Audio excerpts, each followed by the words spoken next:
ఉసిరికాయ పచ్చడి చాలా సింపుల్‌గానైతే మనం ఇంట్లోనే ప్రిపేర్ చేసుకోవచ్చండి. నేను ఒక 250 గ్రామ్స్ ఉసిరికాయలను తీసుకొని నీట్‌గా కడిగిన తర్వాత ఒక క్లాత్‌కి అవి తుడుస్తున్నాను. నీట్‌గా తుడిచి ఆరబెట్టేసుకోవాలి. అవి ఆరేలోపు ఇక్కడ నేను 1 స్పూన్ జీలకర్ర, 1 స్పూన్ ఆవాలు, హాఫ్ స్పూన్ మెంతులు డ్రై రోస్ట్ చేసి ఇలా పౌడర్‌లాగా చేసి పెట్టుకున్నాను. నెక్స్ట్ వచ్చేసి ఉసిరికాయలన్నీ ఆరిపోయాయి కదా! వాటిని సన్నగా కట్ చేసుకున్నాను. నిమ్మకాయ సైజ్ అంతా చింతపండు కూడా నానబెట్టేసుకున్నాను. తర్వాత స్టవ్ పైన ఒక బాండీ పెట్టేసుకొని అందులో ఆయిల్ వేసుకున్నాను. డీప్ ఫ్రైకి సరిపడినంత ఆయిల్ వేసేసుకొని ఈ ఉసిరికాయలను మీడియం ఫ్లేమ్‌లో ఫ్రై చేసుకోవాలండి. డీప్ ఫ్రై చేసుకోవాలి.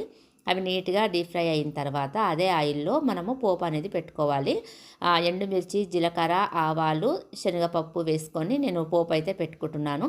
అవి ఫ్రై అయిన తర్వాత ఒక 2 స్పూన్లు అల్లం వెల్లుల్లి పేస్టు, ఇందాకటి మసాలా ఉంది కదా! ఆ మసాలా వేసుకొని నీట్‌గా ఒకసారి అంతా మిక్స్ చేసుకోవాలి. ఒకసారి అంతా మిక్స్ చేసుకున్న తర్వాత నేనిక్కడ 1 కప్పు రెడ్ చిల్లీ పౌడర్ తీసుకుంటున్నాను. హాఫ్ కప్పు కంటే కొంచెం ఎక్కువ రాక్ సాల్ట్ తీసుకుంటున్నాను. రాక్ సాల్ట్ మిక్సీ పట్టుకున్నానండి. తర్వాత వెల్లుల్లి వేసుకున్నాను. వెల్లుల్లి రెబ్బలు.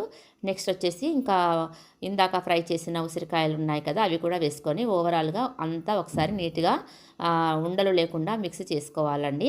ఈ పచ్చడి చాలా బావుంటుంది. మనం వేడి వేడి అన్నంలో ఈ పచ్చడి తింటే చాలా బావుంటుందండి. నెక్స్ట్ వచ్చేసి చింతపండు గుజ్జు ఇందులో పోయాలి. ఇందాక నానబెట్టేసుకున్నాను కదా! చిక్కగా పోయాలి.